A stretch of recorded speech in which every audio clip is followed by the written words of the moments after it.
घरी अचानक पाहुणे आले आणि घरी भाजीला काहीच नाही, तेव्हा आपण उकळत्या पाण्यामध्ये अशी शेव घालून भन्नाट अशी भाजी बनवू शकतो. नमस्कार, मी प्रीती खंडार रेसिपीजमध्ये तुमचं खूप खूप खूप स्वागत. आज बघा, 1 कप बेसन पिठापासून आपण भन्नाट अशी भाजी बनवणार आहोत. तर त्याच्यासाठी बघा, इथे मी 1 कप बेसन पीठ घेतलेलं आहे. 1 कप बेसन पीठ घेतल्यावर त्याच्यामध्ये 1 चम्मच मीठ, 1 चम्मच तिखट, अर्धा चम्मच हळद आणि अर्धा चम्मच एवढं तेल घालून आपल्याला हे जे बेसन पीठ आहे ते छान असं मिक्स करून घ्यायचं आहे. चमच्याने मिक्स केल्याने बेसनाच्या कणाकणाला पूर्णतः मसाले लागत नाही, म्हणून मी इथे हाताने छान असं बेसन पीठ मिक्स करून घेणार आहे. इथे बेसन पीठ छान असं मिक्स झालेलं आहे. आता याच्यामध्ये थोडं थोडं पाणी घालत आपल्याला या बेसनाचा छान असा एक गोळा तयार करून घ्यायचा आहे. बेसनामध्ये पाणी घालताना अगदी थोडं थोडं पाणी आपल्याला घालायचं आहे. जास्त पाणी इथे आपल्याला वापरायचं नाही. तर इथे बघू शकता, या प्रकारे मी बेसन पीठ इथे भिजवून घेतलेलं आहे. बेसन पीठ भिजवल्यानंतर थोडंसं तेल हाताला लावायचं आहे आणि याचा छान असा गोळा आपल्याला इथे करून घ्यायचा आहे. तर इथे तुम्ही बघू शकता, या प्रकारे मी या बेसनाचा गोळा इथे करून घेतलेला आहे. इथे आता शेव पाडण्याचा साचा आपल्याला इथे घ्यायचा आहे. आता बघा, तुम्ही जर इथपर्यंत व्हिडिओ पाहत आला असाल आणि व्हिडिओला लाईक केलं नसेल तर एक लाईक करा. चॅनलवरती नवीन असाल, सबस्क्राईब केलं नसेल तर सबस्क्राईब करायला विसरू नका. आणि जर तुमच्यासाठी हा व्हिडिओ थोडा जरी महत्त्वाचा असेल तर जास्तीत जास्त शेअर करायला सुद्धा विसरू नका. आता हे जे बेसन पीठ आहे ते आपल्याला अशा प्रकारे एका साच्यामध्ये घालून घ्यायचं आहे आणि एकीकडे पाणी आपल्याला कडकडीत उकळायसाठी एका कढईमध्ये ठेवायचं आहे. मी इथे आधीच पाणी उकळायसाठी ठेवलेलं होतं आणि बघू शकता, या पाण्याला छान अशी उकळ फुटलेली आहे. आता आपल्याला काय करायचं, हा साचा असा मधोमध याच्यावर धरायचा आहे आणि याच्यामधली जी शेव आहे ती आपल्याला अशा प्रकारे या साच्याने आपल्याला उकळत्या पाण्यामध्ये टाकून घ्यायची आहे. जेवढी सुद्धा शेव आहे ती आपल्याला अशा प्रकारे या पाण्यामध्ये सोडून घ्यायची आहे. पूर्णतः शेव पाण्यामध्ये टाकल्यानंतर आपल्याला या पाण्याला छान अशी उकळी फुटू द्यायची आहे, जेणेकरून आपली जी शेव आहे ती छान अशी शिजली पाहिजे. तर तुम्ही इथे बघू शकता, पाण्याला छान अशी उकळ फुटत आहे आणि आपली शेवसुद्धा छान अशी शिजत आहे. शेव शिजायला सुरुवात झाली की काय होतं, जी शेव आहे ती पाण्यावर अशा प्रकारे तरंगायला सुरुवात होते. तुम्ही इथे बघू शकता, अगदी शेव खाली होती आणि पावर मोठा केल्या कारणाने आणि पाण्याला छान अशी उकळी फुटल्या कारणाने शेव जी आहे ती पाण्याच्या वर अशी तरंगायला सुरुवात झालेली आहे. इथे आपल्याला पूर्ण शेव आहे ती छान अशी इथे शिजू द्यायची आहे. आणि इथे तुम्ही बघू शकता, आपली जी शेव आहे ती इथे शिजून तयार आहे. ही शिजलेली जी शेव आहे ती आपल्याला एका चाळणीमध्ये काढायची आहे आणि चाळणीमध्ये काढल्यानंतर आपल्याला त्या शेवीवर अशा प्रकारे बघा पाणी सोडायचं आहे. पाणी सोडल्याने काय होईल की शेवीचा इथे गोळा बनणार नाही, शेव अशी मोकळी इथे तयार होईल. आता शेव छान इथे तयार आहे. शेव साईडने आपण ठेवून देऊया आणि भाजीसाठी छान असा इथे मसाला तयार करूया. त्याच्यासाठी इथे बघा, एक मी मिक्सरचा पॉट घेतलेला आहे. मिक्सरचं पॉट इथे घ्यायचं आहे. त्याच्यामध्ये आपल्याला चिरलेला कांदा घालायचा आहे, चिरलेला टोमॅटो घालायचा आहे, हिरवी मिरची घालायची आहे, अर्धा इंच आल्याचा तुकडा याच्यामध्ये घालायचा आहे. तसंच आपल्याला इथे 6 ते 7 अशा लसण पाकळ्यासुद्धा घ्यायच्या आहे आणि थोडे शेंगदाणे याच्यामध्ये घालायचं आहे. तुम्हाला जर आवडत असेल तर तुम्ही इथे खोबरंसुद्धा वापरू शकता. मी थोडं पाणी घातलं आणि मिक्सरला याचं छान असं वाटण तयार केलेलं आहे.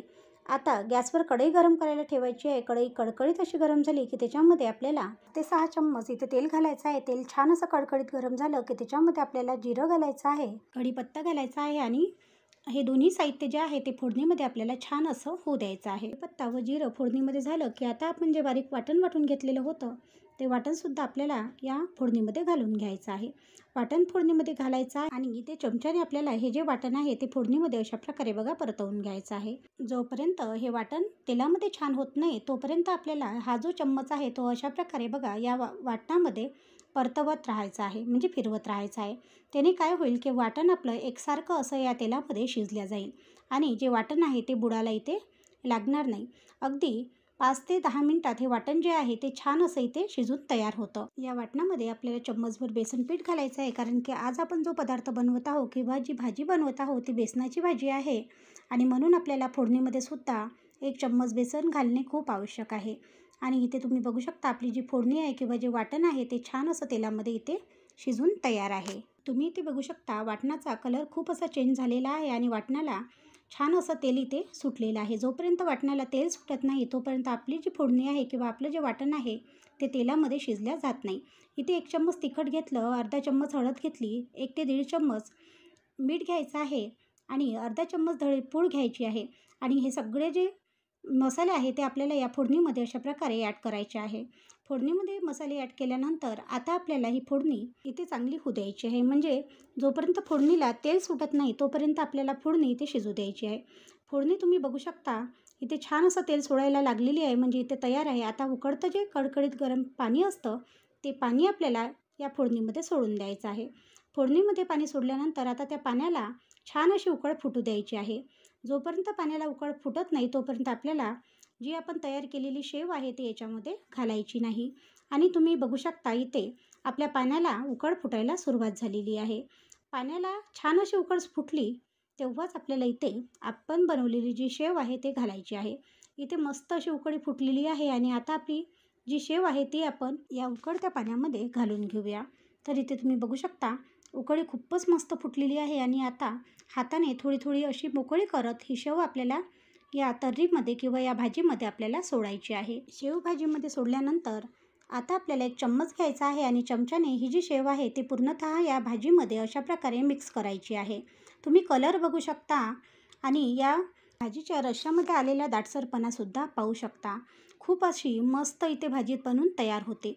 आता ही जी भाजी आहे या भाजीला छान अशी एक उकळी फुटू द्यायची आहे. आपल्या घरी अचानक पाहुणे आले आणि भाजीला काही नसेल, तेव्हासुद्धा आपण आपल्याकडे ही भाजी बनवू शकतो. किंवा बऱ्याच व्यक्तींना किंवा बऱ्याच घरी शेवीची भाजी खूप अशी आवडीने खाल्ल्या जाते. त्यांच्या घरीसुद्धा जर कधी शेव नसेल, तेव्हा वेळेवर अशा प्रकारची शेव बनवून ही भाजी नक्कीच तुम्ही तुमच्याकडे बनवू शकता. खूपच चवीला चविष्ट अशी ही भाजी बनवून तयार होते. एकदा तुमच्याकडे नक्की बनवा. अशा प्रकारची शेवीची भाजी तुम्ही याच्या आधी कधी बनवली का? मला कमेंट करून कळवायला विसरू नका. भाजीला छान अशी एक उकळ फुटलेली आहे आणि एक वेळा आणखी आपल्याला ही भाजी चमच्याने अशा प्रकारे परतवून घ्यायची आहे आणि एक वेळा आणखी या भाजीला छान अशी उकळ फुटू द्यायची आहे. ही भाजी आपण भाकरीसोबत खाऊ शकतो, भातासोबत खाऊ शकतो किंवा मस्त अशी पोळीसोबत पण ही भाजी आपण खाऊ शकतो. खूपच चवीला चविष्ट अशी ही भाजी बनवून तयार होते. आणि इथे बघा, भाजी आपली तयार आहे. मी गॅस बंद केलेला आहे आणि आता एका वाट्यामध्ये किंवा एका भांड्यामध्ये आपल्याला ही भाजी काढून घ्यायची आहे. या भाजीचा तुम्ही कलर पाहू शकता. खूपच मस्त अशी इथे ही भाजी आपली तयार झालेली आहे. चवीला चविष्ट अशी शेवीची भाजी इथे तयार आहे. तुम्ही एकदा तुमच्याकडे नक्की अशा प्रकारे शेवीची भाजी नक्की बनवा. आजचा व्हिडिओ कसा वाटला किंवा आजची ही शेवीची भाजी तुम्हाला कशी वाटली कमेंट करून कळवायला विसरू नका. व्हिडिओ आवडल्यास चॅनलला लाईक, शेअर व सबस्क्राईब करायला सुद्धा विसरू नका. कारण असेच नवनवीन व्हिडिओ मी तुमच्यासाठी घेऊन येणार. धन्यवाद.